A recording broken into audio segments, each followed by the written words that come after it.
Et bonjour à tous, c'est Olivier, j'espère que vous allez bien. Aujourd'hui, on va voir en fait comment redimensionner, agrandir l'espace disque d'une machine virtuelle tournant sur Proxmox. Voilà, pourquoi cette vidéo? Je me suis pris la tête par rapport, voilà, moi je fais tourner des Debian. Donc voilà, grosse prise de tête pour arriver à faire ça de façon assez propre et sans erreur. Voilà. Donc c'est parti. Alors, pour commencer, voilà. Donc ici, j'ai un Proxmox qui tourne en fait sur un serveur, voilà, un genre de un Home Lab. En fait, voilà. Et donc j'ai créé une Debian de test ici qui tourne. On peut voir que le bout de disque, la taille du disque est de 10 Go. Donc si on va dans Hardware, ici on peut le voir, ici la taille est de 10 Go. Et on va par exemple vouloir l'augmenter de 5 Go. Pourquoi ferait-on ça? Par exemple, on n'a plus d'espace disque. Ça m'est arrivé récemment où j'ai une VM qui est devenue full et je me suis dit mais on va l'augmenter. Ça paraissait simple comme ça, mais ça a été assez prise de tête. Je vais vous expliquer pourquoi. Mais avant toute chose, pour faire ça, alors on va pas le faire à chaud. Voilà, la VM doit être éteinte. Pourquoi? Parce qu'on va booter sur un live CD de Gparted. Alors la première chose à faire, en fait, c'est d'aller télécharger Gparted.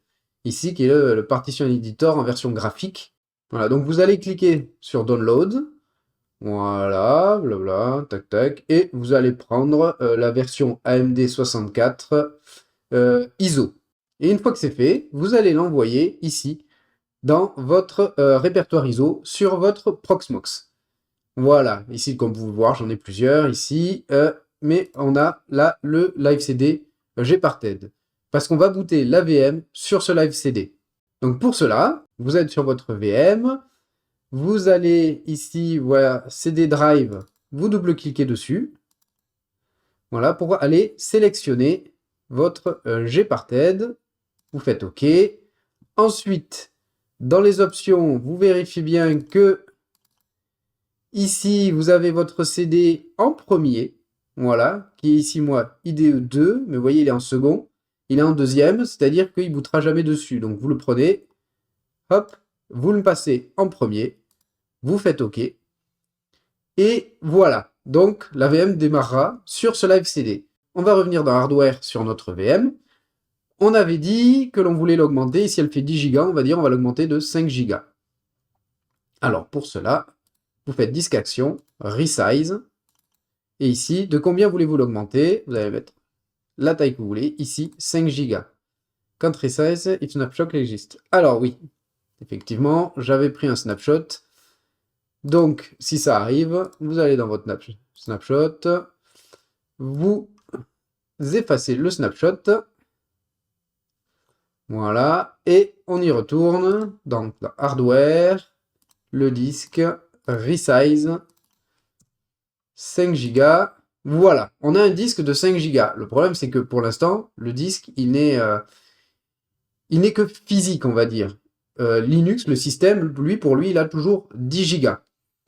Et donc maintenant, on va démarrer la VM. Donc Start, c'est parti. On va dans Console. Voilà, on voit qu'ici, on a Gparted qui se lance. Alors, on va l'ouvrir en un peu plus grand. Voilà. Et on appuie sur Entrée pour démarrer. Donc là, voilà, Gparted démarre. Il vous demande ce que vous voulez choisir pour le clavier. Ici, moi, je vais, comme je ne le veux pas en anglais, je vais lui sélectionner Keymap from Arch List. C'est parti, on va mettre du AZERTY, du français, Apple USB ou PC Keyboard, voilà, peu importe. Moi, c'est vrai que je suis sous Mac, donc allez, c'est parti. Et ici, on va lui dire la langue, donc French, c'est 08. Entrée, voilà, il génère, et on appuie sur Entrée pour démarrer. Alors, au lancement, Gparted se lance. Ici, donc, on peut voir que on a l'autre disque principal, SDA1, qui est en fait notre slash, en fait, voilà, qui fait 9 Go. Donc, voilà. 9 Go, pourquoi? Parce qu'on a de la swap qui fait 1 Go, donc 9 plus 1, 10. Et on a nos petits 5 Go ici, non alloués.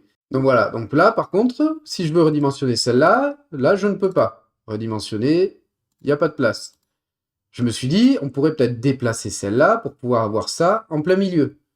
Voilà, le problème, c'est que en faisant ça, hop, vous voyez déjà, j'arrive pas à la déplacer. Là, je peux l'agrandir, mais parce qu'effectivement, là, l'écriture, elle est là. Je ne peux pas. Alors voilà, si je fais redimensionner, déplacer.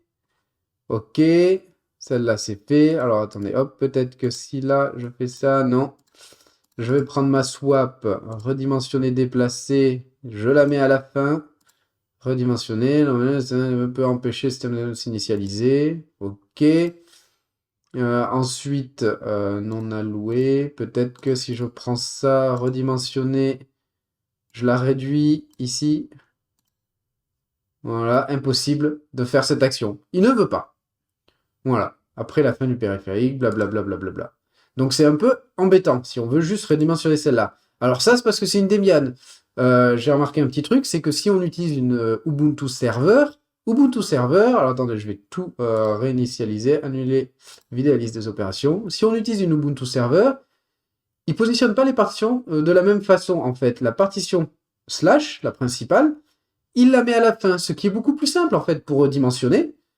Voilà, parce que ce qui est au début ne change pas. Alors que là, sur Debian, il y a une gymnastique à faire. Donc, ce que l'on va faire, c'est qu'on va supprimer la swap. Donc pour cela, on l'efface et on efface tout ça. Voilà. Comme ça, on se retrouve avec un bloc non alloué. Donc, maintenant, ce que l'on peut faire, c'est redimensionner la principale. Voilà. On va le mettre là, mais on veut que l'espace libre suivant, on lui veut du 1 giga qui va nous servir pour la swap. Donc redimensionner, voilà. Donc on a redimensionné notre partition principale. On a ici la deuxième où on va créer une swap. Donc pour cela, on fait une petite nouvelle. Alors, partition étendue. Voilà, on va prendre en partition étendue tranquillement. Tac, tac, tac. Ajouter. Voilà, nouvelle partition. Et celle-là, une nouvelle, qui est une partition logique, Linux Swap. Ajouter. Voilà. Bon, elle est un poil plus grande que la dernière fois, ce n'est pas bien grave. Donc, voilà, on a recréé notre swap, on a tout redimensionné. Il n'y a plus qu'à appliquer nos modifications.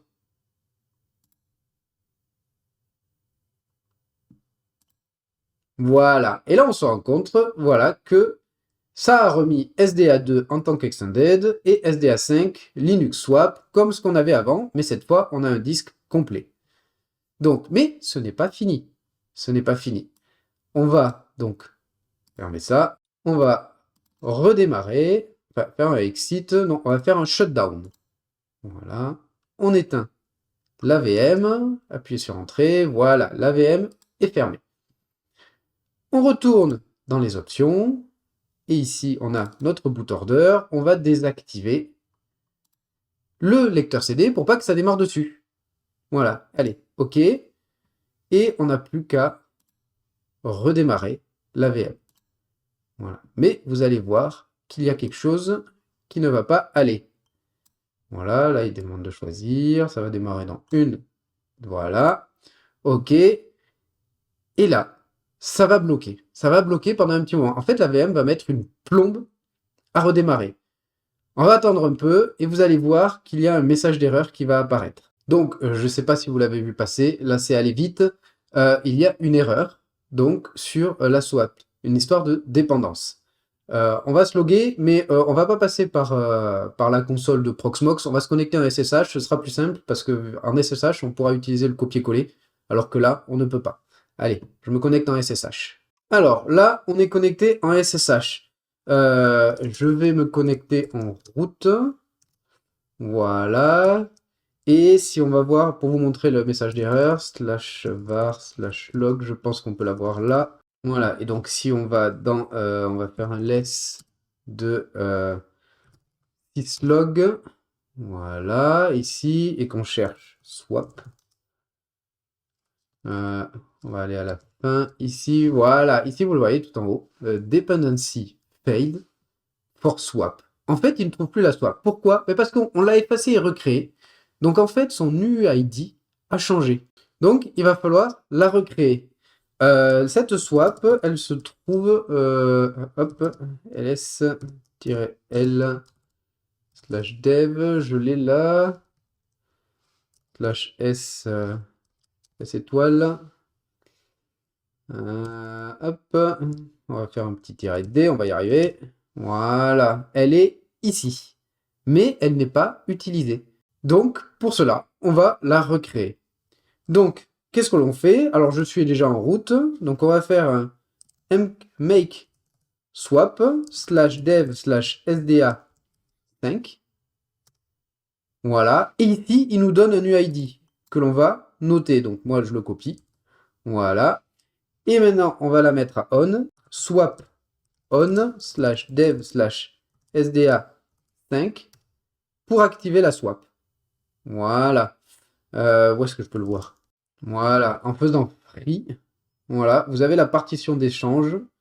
Voilà, alors je ne vous l'ai pas montré avant, mais en faisant free, avant de faire le MK swap et le swap on, vous auriez eu du 0 partout.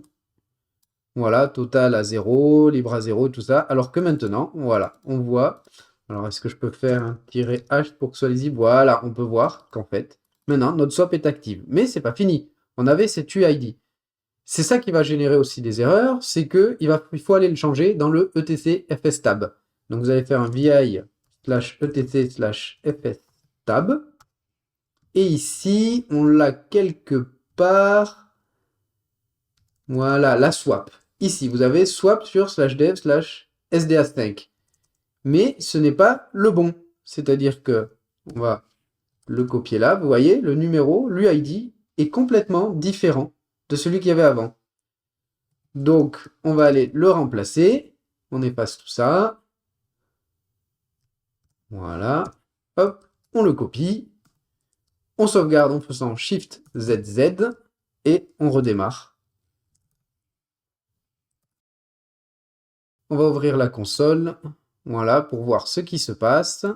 On va le laisser démarrer. Et voilà, comme on peut voir, il n'y a plus d'erreur. On va se loguer. Voilà, su /var/log. On est quelle date? 10h36. Let's syslog. Alors à la fin, on a quoi? /swap. On cherche le mot swap. Je suis où là? Là, pattern not found. Voilà, il n'y a plus d'erreur au niveau de la swap. Voilà, voilà. Et bien, on a réussi à augmenter la taille de notre VM sous Proxmox, une VM Debian. Voilà. Effectivement, c'est plus d'exercice que sur une Debian Server, parce que Debian Server met la swap complètement, met la swap au début, le grub au début, le slash à la fin, donc c'est plus simple à redimensionner. Ça peut paraître long à faire, c'est une fois qu'on a le coup de main, c'est ultra rapide. Voilà, et ça permet justement d'avoir un peu de souplesse sur nos disques. Bon, ben j'espère que ça vous a plu, et je vous dis à très bientôt. Tchuss!